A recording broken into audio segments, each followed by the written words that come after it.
The biggest obstacle in our lives, and very few people know what it is. And what if I told you that that obstacle isn't out there, that it's actually within you?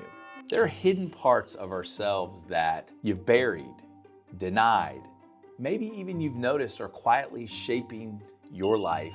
And until you face them, they'll keep you from reaching your full potential. Now, have you ever felt held back? Something you just can't quite put your finger on, like this invisible weight, an unseen force that really keeps you from reaching your full potential. Carl Jung, who is this pioneer on mindset and psychology, just brilliant, brilliant guy. He said, until you make the unconscious conscious, it will direct your life and you will call it fate. Wow. Well, we call that part of ourselves that we deny or repress, or many times we just avoid, we call that the shadow. And today we're going to explore the concept as a tool for personal growth. Now, this journey called shadow work can help you unlock the resilience, authenticity, and self-acceptance to become the future you, the fullest, truest version of yourself. So let's start by defining what this shadow is in practical terms. Think of it as a collection of traits or impulses or behaviors that we've hidden away over time.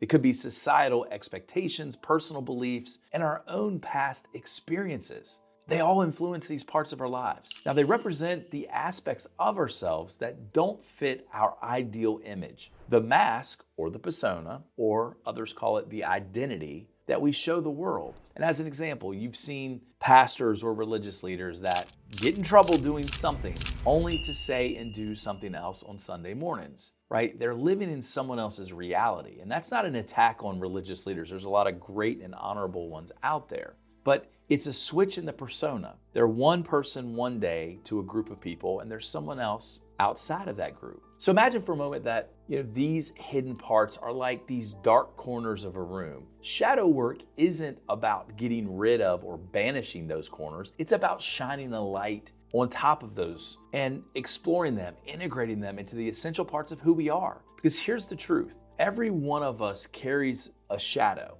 and each person's shadow holds unique potential and authenticity essential for growth and self-acceptance. As you'll see, shadow work is at the heart of becoming complete, resilient, the future you, if you will, that you've envisioned. Now, there are consequences to ignoring those shadows. Now, let's talk about what happens when we ignore the hidden parts. Imagine a life where we constantly push down our insecurities or our fears or those unacceptable traits that we just might be embarrassed or ashamed of. Now, this can lead to patterns of self-sabotage, inner conflict, stagnation. And I've been there myself. There was a time in my life when ignoring certain feelings led to deeper frustration and confusion. It's really a lot like driving with the parking brake on. And I tell this story in March of 2023, I had a really tragic accident. And unfortunately, someone lost their life in that accident. And it was weighing heavy. There was nothing that I did wrong. There was nothing that I could have changed this event happening to me. But what I had to do is change the meaning, because that event itself for several months kept me in a very low place. And Carl Jung said it best: everyone carries a shadow. And the less it is embodied by the individual's conscious life, the blacker and the denser that it gets. So these areas, these pockets in our lives actually don't benefit us. They begin to hurt us because we suppress them. And the message here is that suppressing these parts, they grow stronger and they start to control our lives in unexpected ways. And more importantly, subconsciously, we don't even know that they're happening. Facing our shadow is challenging, but avoiding it means risking a life that feels smaller, maybe less authentic, ultimately less fulfilling. And I can't tell you the number of people that have reached out to me since my TEDx that have said, man, how do I get that fulfillment that you've got? Well, first you got to do the work, because shadow work is a path to self-actualization. Shadow work isn't about fixing ourselves. It's about accepting those parts of ourselves. including the ones that we've been conditioned to reject. There might be parts of yourself that you're hiding from your spouse. There might be parts of yourself that you're hiding from significant others or other important people in your life. And personal empowerment doesn't come from denying those parts, but by embracing them. Let me give you a personal example. As I'd mentioned, I had experienced an accident last year. Well, this accident happened, and it was a man that was on top of a bridge, and he jumped off in front of my truck. And unfortunately, I ran over him, and he did not survive. And I really struggled to accept what happened. I kept asking, why did it happen to me? Why did I have to be there? It really negatively impacted so many parts of my life, personal life, professional life. And I chose to ignore some of the shame and the struggle that I had. And other people didn't understand. They're like, look, dude, this could have happened to anybody. But in reality, I couldn't get past the shame that I have. Like maybe there was something that I could have done. But in reality, there was nothing that I could have done. And it wasn't until I embraced those areas that I was able to use that as fuel for my growth, because I was able to reframe the meaning of that accident. And this became my path to resilience and ultimately to my true self. And when you confront your shadow, you're also discovering your inner strength, that resilient self waiting for you to recognize. To confront a person with his shadow is to show him his own light. And I keep bringing you these things by Carl Jung because it's so impactful, the teachings that he's given us. Embracing our shadow doesn't diminish us, it makes us whole. And by embracing those feelings that I was experiencing silently, by the way, it became my path to growth. No one else understood why I was feeling that way. Everyone's response was, dude, this could have happened to anybody, but it happened to me. And that was the tough thing that people didn't understand is I didn't want myself to feel that way. It's just the way that I was feeling. So what are the steps that you can take to start working on this? Well, first you have to reflect. I chose journaling. Some people meditate. Journaling really works for me. So start with a journal and dive into the aspects of your life that go unnoticed. Think of a prompt like, what qualities or behaviors do I notice in myself that I find difficult to accept? In that period of time after the accident, for me, it was shame. And it was embarrassment that I felt that shame, and I didn't know why. I didn't understand it. The next prompt is, when do I feel most out of alignment with my true self? And what am I usually doing or thinking in those particular moments? Another prompt to consider is, what emotions or thoughts just keep resurfacing, especially when I'm alone or when I'm quiet? These questions are going to guide you to explore parts of yourself that may be hidden or potentially overlooked, bringing valuable insights into the traits and feelings and patterns waiting to be embraced by you. And the thing to understand is it's not going to happen like the first time that you journal. Understand that. It took me weeks before I really started digging in deep and really truly understanding where my head was at. So the traits that we dislike, sometimes the ones that we dislike in others, often reflect the aspects of ourselves. So think about a time when you felt frustrated about somebody else's behavior. Ask yourself this question: what might this reveal about my own shadows? Are there things in your own subconscious that you're holding back? And you're projecting that on other people. Now, you may not be doing that or saying that or responding or reacting to other people, but maybe you feel it deep inside. So in order to shift this identity, I have something that's called the Future You program. And in that, it is about identity shifting. And the goal here isn't to change you, but it's to integrate the parts of your personality that often go unnoticed or that you have suppressed, and embracing the qualities that you find without judgment. And that was a really, really, really tough one for me. I would judge myself in some of those areas. Like I just didn't understand. And what I realized after I continued to dig in on this shame, there were more things that I had forgotten about from even deep in my childhood. I mean, I even start my TEDx, the first 7 or 8 minutes of my entire TEDx were things that I discovered in that moment of journaling. It's super impactful.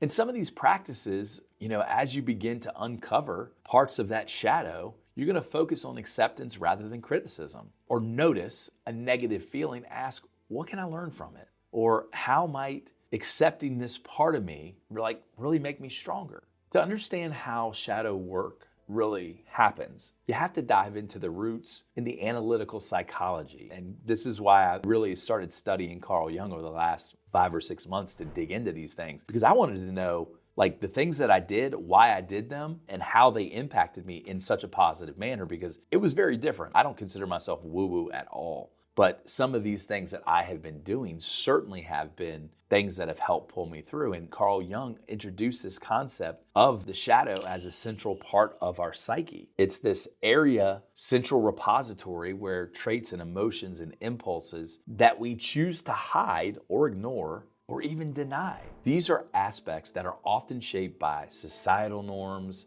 family expectations, personal or religious beliefs. These are things that tell us what are acceptable or unacceptable.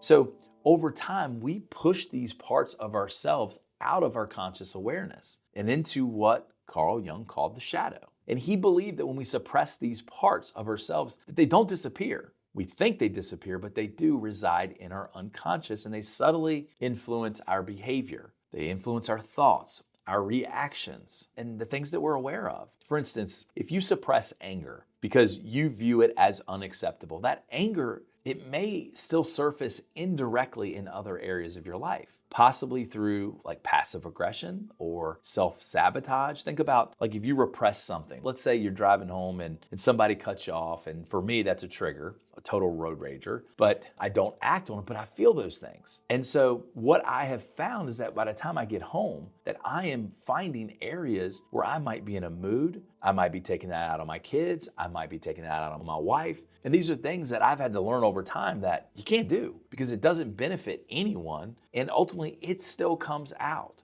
So denying our capacity for that assertiveness, where we feel powerless maybe, in situations where assertiveness is needed. One of the things that Jung says is that the shadow is a moral problem that challenges the whole ego personality. This is going to be a concept for a different day when we dive into ego because it's super powerful. And it highlights our struggle to reconcile these hidden parts with our conscious identity. And by default, suppressing these emotions pushes us away from our true identity, who we want to be. And we cover it up with this mask or this persona, as we talked about earlier, of someone that we're really not. And this is the person that those that we care about, that they see. And then when this portion of us surfaces, our friends and loved ones get confused. They're like, well, you're changing into this dude you're not. Like I had to go through this with my wife, and at times still do. But it's because I'm actually bringing out who I really am. And that can scare people that are around us going, well, gosh, I may not like this new version of this dude. And so it's important to understand that it's about communicating what those things are, because the shadow is a gateway to wholeness. The shadow isn't a problem that needs to be eliminated, but it's a pathway to self-knowledge and becoming whole. Shadow work brings these repressed aspects into light. And that's where the awareness comes from. And it's a process that he calls individuation. And it's where we become our true and complete selves. And we're taught that integrating the shadow brings like this harmony between the conscious and the unconscious, aligning what is really, truly authentic self, rather than this persona or mask. When we face the shadow, that we confront the elements that we may make us very uncomfortable. It might make us angry. It might make us jealous. It might bring about fear or potentially ambition, and maybe not the good kind of ambition. By acknowledging and accepting these parts, we free ourselves from the constraints of denial, allowing us to use our full range of our potential. And that's where the magic happens. Facing that shadow requires courage. It requires honesty. I mean, I can remember not wanting to write things down in a journal, afraid that someone was going to read my journal. Think about that. So I'm repressing things and lying to myself. And that's what these self-limiting beliefs are. And there's a whole nother layer of those self-limiting beliefs, these lies that we tell ourselves. That's just who I am. That's how I was built. Why am I afraid to talk about that or hide that? So the impact of the shadow on our lives is, if unacknowledged, the shadow is and will be a disruptive force in your life. And the more we ignore these, the more they gain power over us. They influence our behavior. They influence the ways that we respond to other people. And some of this may be outside of our control. For example, like high achievers who constantly are on the move could deny the need for rest and calm. Like restoration is important for a high achiever. They might find themselves suddenly overwhelmed with anxiety, while a person who suppresses creativity might experience frustration or envy toward those who are able to embrace their creative expression. So regardless where you are in life or what your style is, you have the ability to understand a deeper version of yourself. And that's these shadows that we need to explore, because recognizing these parts of us allow us to experience like the energy constructively. Rather than being governed and controlled by this shadow, we learn how to harness it. And shadow work isn't about becoming someone else. It's about reclaiming the parts of ourselves that we've abandoned, integrating them into the balanced whole identity. To become the future you, shadow work plays an important part of this. It's really our fullest and most aligned self. And only by integrating these hidden or covered aspects, we're denying ourselves to live as a whole person. And that has an impact negatively internally with us. I can't help but think that some people that are very depressed, like they are not exploring their inner shadows. They're not looking at the areas that they're repressing. And by embracing the shadow, it's a foundation of true authenticity and self-acceptance. Like this journey is not about striving for perfection, but for wholeness. Recognizing, owning yourself, and bridging this conscious to the unconscious unlocks this pathway to live in harmony. I am a happier person today than I was prior to the accident. And that's because I'm really starting to do the work and recognizing who I am. Because there's freedom and power in integrating these things. And I'm having conversations with my wife that I've never had before. Not deep, dark secrets. These are just things of why I am who I am. Things that happened to me as a kid that I'd forgotten about. I think she's starting to understand me differently because I'm integrating some of these things in our conversations. Because shadow work enables us to alter our self-sabotaging behavior. These are the things that are happening to us we don't even know. We get the feeling we don't like where we are. We feel misaligned. All of these things are our bodies telling ourselves that they're not working.